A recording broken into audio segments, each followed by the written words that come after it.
नमस्कार। सुबह के 8 बजने जा रहे हैं। जी न्यूज पर आप सभी का स्वागत है। आपके साथ मैं हूं पूर्णिमा मिश्रा। वक्त है न्यूज 50 का। शुरू करते हैं 50 बड़ी खबरें। जम्मू कश्मीर के कठुआ में पाकिस्तानी रेंजर्स से मुकाबले में घायल बीएसएफ के जवान गुरनाम सिंह शहीद। जम्मू के बख्शीनगर अस्पताल में चल रहा था इलाज। जवान गुरनाम सिंह को सिर में गोली लगी थी। गुरनाम के घायल होने के बाद ही बीएसएफ की जवाबी कार्रवाई में 7 पाकिस्तानी रेंजर्स मारे गए। काले धन का खुलासा नहीं करने वालों के खिलाफ पीएम ने दिए कार्रवाई के संकेत। कहा, बिना किसी सर्जिकल स्ट्राइक घोषित हुए 65,000 करोड़। अगर सर्जिकल स्ट्राइक हुई होती तो पता नहीं क्या आता सामने। गुजरात के वडोदरा में बनेगी देश की पहली रेलवे यूनिवर्सिटी। खुद प्रधानमंत्री पीएम मोदी ने ऐलान किया। वडोदरा में नए टर्मिनल के उद्घाटन के दौरान पीएम मोदी ने देश में फैलते एविएशन सेक्टर पर खुशी जाहिर की। कहा, 5 साल में अमेरिका की जनसंख्या के बराबर लोग करेंगे देश में हवाई यात्रा।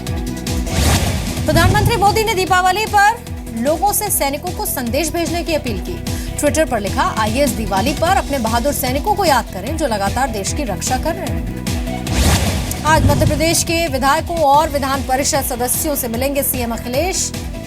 एसपी के आज ही पार्टी के वरिष्ठ नेता किरणमय नंदा, बेनी प्रसाद वर्मा और रेवती रमन सिंह की मुलायम से होगी मुलाकात। ये नेता कल अखिलेश से मिले। सीनियर नेताओं के साथ बैठक के बाद सीएम अखिलेश की खरी-खरी। कहा, राजनीतिक मुद्दों पर पीछे नहीं हटेंगे।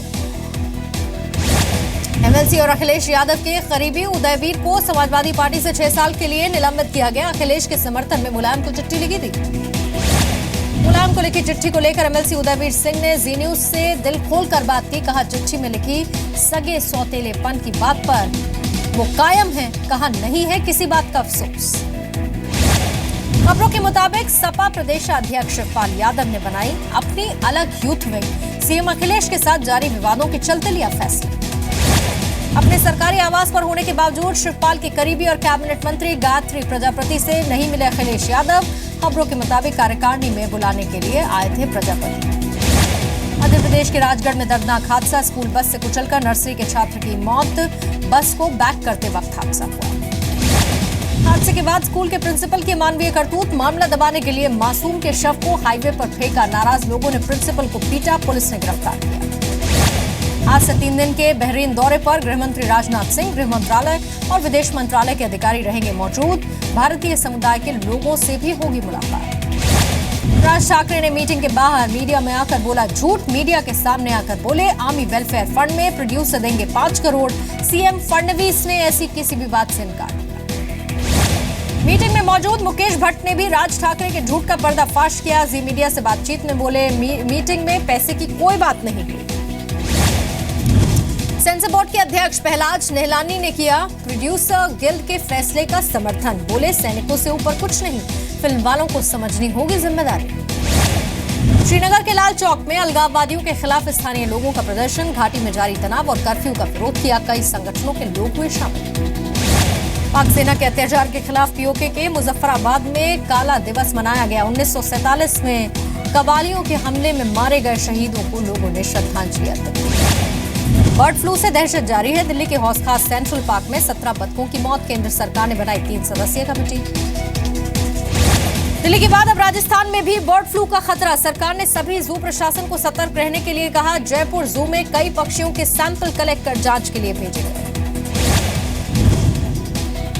राजस्थान के बीकानेर में डेंगू और मलेरिया का डबल अटैक। 127 नए मामले आए सामने। मरीजों की संख्या बढ़ी तो अस्पताल में इंतजाम नाकाफी।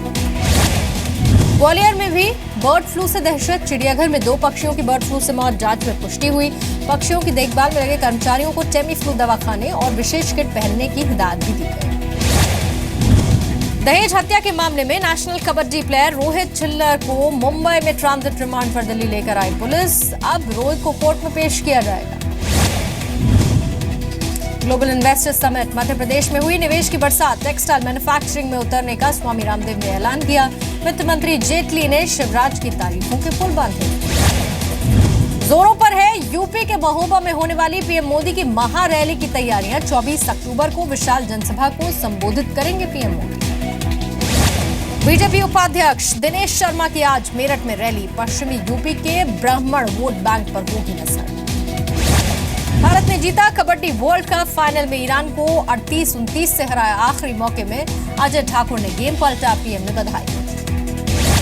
मुंबई में बढ़ सकते हैं बिजली के दाम। महाराष्ट्र इलेक्ट्रिसिटी रेगुलेटरी कमीशन ने टाटा पावर और रिलायंस एनर्जी की बिजली दरों में बढ़ोतरी को मंजूरी दी। झारखंड के खूंटी में आदिवासियों से पुलिस से हुई झड़प। पुलिस फायरिंग में एक व्यक्ति की मौत, 10 से ज्यादा घायल। रैली में शामिल होने के लिए आए थे आदिवासी। खूंटी में पुलिस फायरिंग में मौत के बाद भड़का लोगों का गुस्सा। घटना के विरोध में रांची खूंटी मार्ग को जाम किया। सीएम रघुवर दास ने घटना पर खेद जताया। खूंटी में हुई घटना पर सियासत भी तेज हो गई। बाबूलाल मरांडी ने रघुवर सरकार को अपराधी कहा। आदिवासी संगठनों ने रविवार को खूंटी बंद का आह्वान किया। सोमवार को झारखंड बंद का ऐलान। छत्तीसगढ़ के बीजापुर में सुरक्षा बलों को मिली बड़ी कामयाबी। मुठभेड़ में एक नक्सली को मार गिराया। भारी मात्रा में हथियार और विस्फोटक भी बरामद। छत्तीसगढ़ के कांकेर में 18 नक्सलियों ने सरेंडर किया। सभी पर हत्या, लूटपाट, आगजनी सहित कई मामले दर्ज। झारखंड में नक्सलियों की बड़ी साजिश नाकाम। लातेहार में भारी मात्रा में हथियार और गोला बारूद बरामद। बिहार के बगहा में सामने आई पुलिस की घूसखोरी की तस्वीर। पटखौली और नौरंगिया थाना की पुलिस गाड़ियों की चेकिंग के नाम पर अवैध वसूली करती है। हर ट्रक से वसूलते हैं 2000 रुपए। बिहार के नवादा में शराब की बोतल पर पुलिस का ईमान डगमगा गया। छापे में पकड़ी गई शराब में से कुछ बोतल अपने पास रख ली। बिहार में शराबबंदी के बावजूद अवैध शराब मिलने का सिलसिला लगातार जारी। फतुहा में 2 करोड़ रुपए की शराब पकड़ी गई। 6 लोगों की गिरफ्तारी। बिहार के बांका के राजौन में बीडीओ से रंगदारी मांगने का सनसनीखेज मामला। बीडीओ के मुताबिक फोन पर किसी ने 15 लाख रुपए की रंगदारी मांगी। पुलिस ने जांच शुरू की। झारखंड में पैरा शिक्षकों ने पीएम मोदी को खून से चिट्ठी लिखी। वेतन में बढ़ोतरी के मुद्दे पर ये शिक्षक पिछले 1 महीने से ज्यादा वक्त से हड़ताल पर हैं। अब पीएम से मामले में दखल देने की गुजारिश की। महाराष्ट्र के भिवंडी में डाइंग फैक्ट्री में लपटों का तांडव। धू कर फैक्ट्री जली। भारी नुकसान की आशंका। छत्तीसगढ़ के कवर्धा में किसानों के साथ धोखाधड़ी। कम दाम पर खेती की दवा, खाद और बीज उपलब्ध कराने के नाम पर ठगी की गई। 3 आरोपी गिरफ्तार। बस्तर में सरेंडर करने वाले नक्सलियों ने आम आदमी पार्टी नेता सोनी सोरी और वकील रजनी सोरेन पर लगाए गंभीर आरोप। केस से निजात दिलाने के नाम पर पुलिस के खिलाफ किया इस्तेमाल। सोरी और सोरेन के जवाब का इंतजार। मध्य प्रदेश के देवास में बागली में जमीन की फर्जी रजिस्ट्री के मामले में कार्रवाई। 200 लोग बनाए गए आरोपी। 2006 से 2008 के बीच हुई थी करीब 150 रजिस्ट्रीज। पुणे में परफॉर्मेंस के दौरान स्टेज पर गिरने से क्लासिकल डांसर अश्विनी एकबोटे की मौत। पुणे के प्रसिद्ध भारत नाट्य मंदिर में दे रही थी परफॉर्मेंस। महाराष्ट्र बीजेपी के अध्यक्ष राव साहेब दानवे का बयान। कहा, बीएमसी चुनाव में शिवसेना से गठबंधन होता है तो ठीक, नहीं तो पार्टी अकेले चुनाव लड़ेगी। मुंबई में राशन की दुकानों पर अब सब्जियां भी मिलेंगी। इसके अलावा रवा, मैदा, चने की दाल भी मिला करेगी। महाराष्ट्र सरकार के खाद्य आपूर्ति विभाग ने आदेश जारी। मुंबई में कोस्टल रोड के निर्माण का काम अगले साल मानसून तक शुरू होगा। कोस्टल रोड के लिए जियो टेक्निकल सर्वे का काम शुरू।